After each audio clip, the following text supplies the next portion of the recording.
Hi and welcome. My name is Joey Lake. I'm the COO at the Climate Service.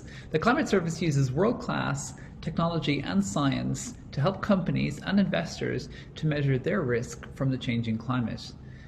There have been three main factors that have been driving a huge increase in demand for our services over the past while. The first one is regulation. The second major factor driving demand for our services is investor pressure.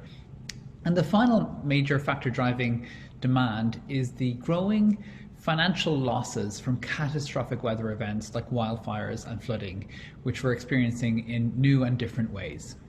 The wonderful team at the Climate Service has more than quadrupled in size over the past year. We're growing very quickly. You can see some of the leadership here, all of whom have deep expertise and background in both climate science and technology, as well as financial risk. We have a world-class advisory board who have helped to develop the methodology and platform. It includes 4 of the IPCC Nobel Prize recipients. We are delighted to have several different strategic partners all around the world. Some recent news in the world of climate risk analytics. Forrester Research, the US market research firm, did its first ever assessment of this nascent and fast-growing industry. We're delighted to say that Forrester selected the Climate Service as a global leader in this area, the highest ranking possible. Now, 2 case studies that I wanted to share with you today. We have worked with an investor, an asset manager with about $1 trillion of assets under management, and we have assessed the climate risk across several of their portfolios. That includes real estate, agricultural assets, and other investments like listed equities, as well as fixed income, so corporate, sovereign, muni bonds, and so on. The second use case here is with a Fortune 500 company, one of the world's largest food and beverage providers. We initially looked at about 2,000 of their owned and leased facilities around the world. That includes their offices, their manufacturing facilities and warehouses, and assessed the risk from climate change to each of those facilities from the present day out to the end of the century. And they were so impressed with the results of that, they asked us to then look at their supply chain. So we assessed the climate risk in 25 different agricultural crops that they rely upon for the goods that they provide to their customers. And we looked at the risk across 40 different countries on the supply chain side. So that's everything I wanted to say about the introduction to the Climate Service. Now let's jump over and show you a quick demo of the platform, which I think brings all of this information to life. Now, this is our Climanomics platform, which is a software as a service platform. Our clients provide data on the different assets that they have around the world. For the purpose of this demo, we're using just publicly available data sourced from the internet for a technology company and about 40 or so different offices that it owns around the world that you can see on the map here. And what we're showing you on the map is the risk from climate change to each of these offices. If it's in green, it's low risk, yellow, slightly higher risk, and red is what we would consider at high risk. So the risk in the 2020s is pretty low for these offices. Only 3 of the circles are in red. If we jump forward 10 years, you can see how that risk evolves over time. So now the risk has increased. We can see less green on the map. The risk over here you can see is equivalent to about 11% of the value of these assets. So it's risen pretty considerably over 10 years. And let's jump forward another 10 years.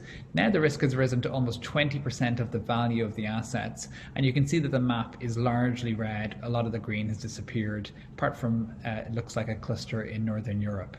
So what's driven that risk? Well, the biggest factor driving it is temperature extremes, followed by coastal flooding, and then followed by drought. Now let's look at one particular asset, which really shows you the power of the platform. So here I've selected a data center in Taiwan. You can see that this data center was built right beside the coast. Let's switch to the satellite view, and it really makes that picture very clear.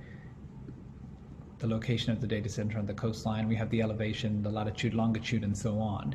The risk to this data center in the near term is relatively low, 7.6% in the 2020s. If we jump forward 10 years, you can see the risk rises to 15%. And let's jump forward another 10 years, and here it's really considered a very high risk. And the main factors driving that are temperature extremes and coastal flooding.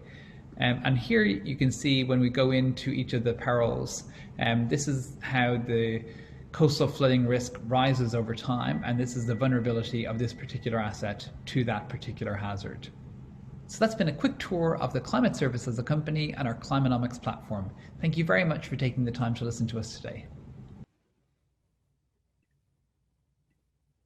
Perfect. And I believe, Joey, you are online. Can you hear me okay? I can, Rachel. Yes, thank you. Great. Well, welcome. And of course, worth mentioning that the Climate Service is currently in the insurance batch 9, so happy to have you here. Question coming in, curious if you could speak a bit more about the data points that you guys collect to make the high to risk low map. Where are you getting those extreme temperature projections, for example? Sure. So we have a lot of different data that we ingest into the Climanomics platform. On the hazard side, we use a variety, dozens of different global climate models. So some of these are the IPCC global climate models. We try to ensure the highest resolution possible that's globally consistent. Almost all of our clients have global operations, and so we want to have a consistent view for any point on the planet so that you can compare your drought risk in New Zealand to your flood risk in Chile and so on. So on the climate model side, we use I think just over 30 different climate models. And then in terms of the impact functions or vulnerability functions, that there we develop those in-house. And then the actual asset level data typically comes from our clients, but we also ingest commercially and publicly available data sources. So there is we're crunching terabytes of data every day. Absolutely. Absolutely. I think one more question here. What types of partners or industries is TCS currently partnering up with, maybe outside of insurance? Sure. Where we've seen the highest growth in demand over the past 12 months has actually been from financial services. So asset owners, asset managers, banks who want to look at their lending operations, pension funds, sovereign wealth funds, asset managers who want to look at their investments and see what the risk is across. We had one of the use cases in the presentation just now, but that's a pretty standard one. Investors want to understand what their climate risk is across their equity investments, municipal bond investments, and so on. It's really, there's been a step change in this conversation over the last 18 months. Climate risk is now seen as investment risk, and that's becoming the orthodox view. And so investors are scrambling to assess this better in their own internal risk management systems. Right, no, makes perfect sense. Well, thanks so much for sharing. And of course, if anybody wants to connect to Joey and the team, we're happy to do that and direct any specific questions there. Thanks. Thanks.